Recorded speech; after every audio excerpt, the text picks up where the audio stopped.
Manuala niya ni Senator Cynthia Villar na dapat tutukiring military vessels ng bansa karing Pilipinong manasan king West Philippine Sea ba nga iwasan na pakipalyando reni ring China Coast Guard.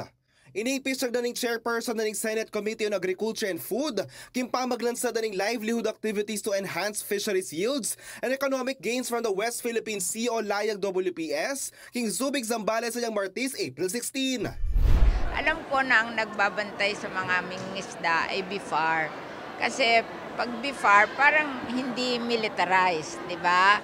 Pero actually, binibigyan sila ng vapor ng government para magpatakbo sila at bantayan nila yung mga fishermen para safe sila. Pero hindi halata dahil BIFAR sila, Bureau of Fisheries and Aquatic Resources. Parang yung agriculture, tinutulungan lang yung mga fishermen. Kasi pag masyadong obvious na military, baka pag-initan pa, di ba? Pamagmalino ng senador, naman kailangan nalang bitas ang magbante ka rin Pinoy fisher folks, uning prioridad niya pamuli ni karelang kaligtasan, lakwas maging agresibo yung China, king karelang pa magpatrol kay may sabing area.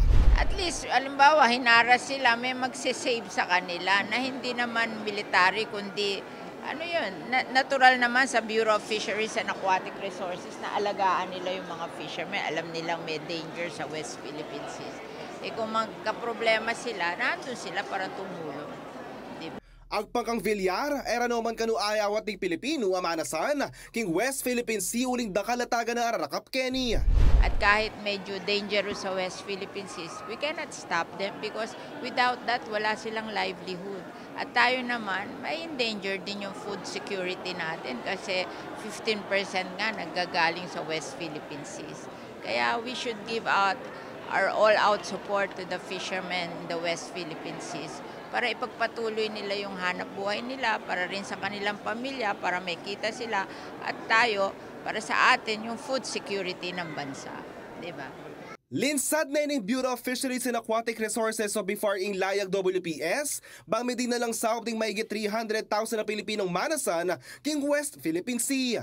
Nasa ng proyekto ay modernizing fishery industry king Central Luzon, Ilocos at Mimaropa regions o ring lugar na katulad ng West Philippine Sea. Yako po yung kaya kayong talasuyo JM De Jesus, ating pusong makabalen.